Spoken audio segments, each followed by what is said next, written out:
ওদালগুৰিত বিপিএফৰ বিশাল কৰ্মী সভাতেই বিশাল যোগদান কাৰ্যসূচী বিজেপি আৰু ইউপিপিএলৰ প্ৰায় 10 সহস্ৰাধিক নেতা কৰ্মীয়ে যোগদান কৰে বিপিএফত আমি পুনে পুনে আপোনালোকক সেই বিপিএফৰ যোগদান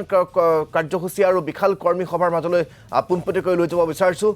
য'ত সংযুক্ত হৈছে আমাৰ সাংবাদিক মুছাদ্দিক হুছেইন মুছাদ্দিক মই আপোনাৰ কাষলৈ আহিছো আৰু দেখিবলৈ পোৱা গৈছে যে এতিয়া যিমানেই নিৰ্বাচনৰ দিন ওচৰ চাপিছে বিটিআৰত সিমানেই এতিয়া বিটিআৰত অতি সক্ৰিয় হৈছে হাগ্ৰামা মহিলাৰ নেতৃত্বাধীন বিপিএফত ইজনৰ পিছত সিজনকৈ লোকে যোগদান কৰিবলৈ লৈছে এক প্ৰকাৰ ক'বলৈ গ'লে বিপিএফ শক্তিশালী হৈছে বিটিআৰত আজিও তাৰ এই কাৰ্যসূচীয়ে সেয়াই প্ৰমাণ কৰে মই গোটেই খবৰখিনি আপোনাৰ পৰা জানিব বিচাৰিম ক'ব লাগিব ছেপ্টেম্বৰত যিহেতুকে আচলতে বিটিআৰৰ নিৰ্বাচন হ'ব আৰু এই বিটিআৰৰ নিৰ্বাচনৰ কাৰণে এতিয়া প্ৰতিটো ৰাজনৈতিক দলে তেওঁলোকৰ যি ৰাজনৈতিক সাংগঠনিকভাৱে তেখেতে সক্ৰিয় হোৱাৰ কাৰণে এই ধৰণে উঠি পৰি লাগিছে সমান্তৰালভাৱে আজি ওদালগুৰি জিলাৰ কলাইগাঁৱত বিপিএফৰ এখন কৰ্মীশালা অনুষ্ঠিত হয় আৰু এই কৰ্মীশালাত প্ৰায় 10 সহস্ৰাধিক বিজেপি বা ইউপিপিএলৰ পৰা তেখেতসকলে যোগদান কৰিব বুলি আমাক জনাইছে আৰু কিছু সময় পিছতে আচলতে সেই যোগদান কাৰ্যসূচী আৰম্ভ হ'ব আৰু সমান্তৰালভাৱে মই দেখুৱাইছোঁ এই ধৰণে আচলতে ৰাজনৈতিক তেখেতসকলৰ যি এই ধৰণৰ তেখেতসকলে হৈছে মই দেখুৱাইছোঁ আনহাতে ইতিমধ্যে মঞ্চত আহি বহিছে এইসকল লোক আৰু পোনে পোনে মই তেখেতসকলৰ ওচৰলৈ যাম আৰু তেখেতসকলৰ পৰা জানিম যিহেতুকে বিজেপি আৰু ইউপিপিএলৰ মিত্ৰতা থকাৰ পিছতো কিন্তু বিপিএফে এককভাৱে আচলতে নিৰ্বাচন তেখেতসকলে খেলিম বুলি আচলতে ইতিমধ্যে হাগ্ৰামাই উত্থাপন কৰিছে আৰু লগে লগে মোৰ লগত আছে এই মুহূৰ্তত প্ৰাক্তন MCLA তথা EM কি ক'ব এই মুহূৰ্তত কি ধৰণে আপোনালোকে আগুৱাই যাব আমাৰ আজি দলীয় সভা ইয়াতে 600ৰ ওপৰত বিজেপি আৰু ইউপিপিএল জইন কৰিব আমাৰ দলৰ বিভিন্ন নেতা আহি পাইছে আমি পলিচি বনাইছোঁ আমি কি ধৰণে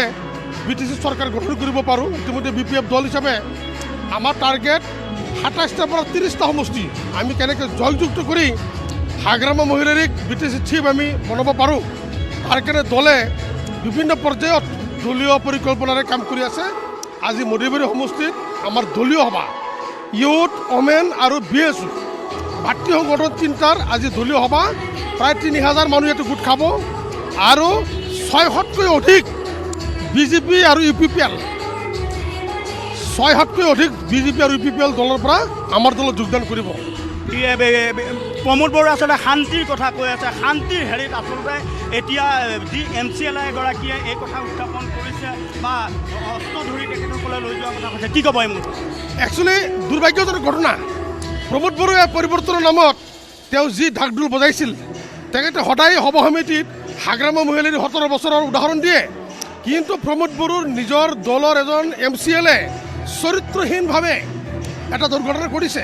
আৰু এতিয়া এটা অভিযোগ ওলাইছে তেওঁৰ পৰা যে তেওঁক বন্দুক লোৱাই তেওঁক এই ধৰণৰ কাম কৰিবৰ কাৰণে বাধ্য কৰাইছে সঁচাকৈ যদি শান্তি আহিছে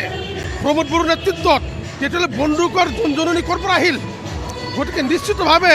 প্ৰমোদ বড়োই কৈ থকা কথা আৰু কাম যে মিল নাই তাৰে প্ৰতিফলন ঘটিছে নিশ্চিতভাৱে মোৰ লগত আছে এজন যুৱ বিপিএফৰ নেতৃত্ব মই তেখেতৰ পৰা জানিম কেনেকৈ আগবাঢ়ি যাব বিজেপি আছে ইউপিপিএল আছে এই ধৰণে কেনেধৰণে আগবাঢ়ি যাব চাওক আজিৰ দিনত আমাৰ হাগ্ৰামা মহিলাৰী ৰাঙৰীয়াক সকলো জাতি জনগোষ্ঠীৰ লোকে আঁকোৱালি লৈছে আৰু ইতিমধ্যে আপোনালোকে দেখি আছে আজি আমাৰ যিখন কৰ্মশালা অনুষ্ঠিত হৈছে ইয়াতে প্ৰায় 1000ৰো অধিক মানুহে যোগদান কৰিব গতিকে আমি ক'ব পাৰোঁ যে এইবাৰ 2025ৰ BTC নিৰ্বাচনত আমাৰ বিপিএফ দল জয়ী হ'ব আৰু আমাৰ হাগ্ৰামা মহিলাৰী ছাৰ পুনৰ BTCৰ চিফ হ'ব নিশ্চিতভাৱে আৰু লোক আছে মই জানিম আচলতে কি ধৰণে আপোনাৰ দ্বিতীয় দল আচলতে গঠন হ'ল কি ক'ব এই মুহূৰ্তত আপোনালোকে সকলোৱে জানে ছেপ্টেম্বৰ মাহত 2025 ছেপ্টেম্বৰ মাহত আমাৰ BTCৰ নিৰ্বাচন অনুষ্ঠিত হ'ব বুলি ইতিমধ্যে আমাৰ অসমৰ মুখ্যমন্ত্ৰী ডাঙৰে ঘোষণা কৰিছে তাৰ কাৰণে আমি আমাৰ বিপিএফ দলৰ ফালৰ পৰা আমাৰ BTCৰ যি 40টা সমষ্টি আছে 40টা সমষ্টিতে আমাৰ সাংগঠনিক কৰ্মশালা আৰম্ভ হৈছে এই কৰ্মশালাৰ জৰিয়তে আমি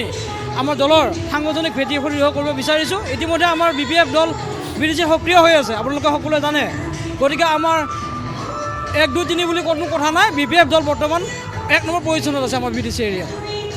ধন্যবাদ জ্ঞাপন কৰিছোঁ মুছাদ্দিক হুছেইন পোনপটীয়াকৈ আমাক এই বিপিএফৰ বিশাল কৰ্মী সভাৰ পৰিৱেশ ওদালগুৰিৰ পৰা দেখুওৱাৰ বাবে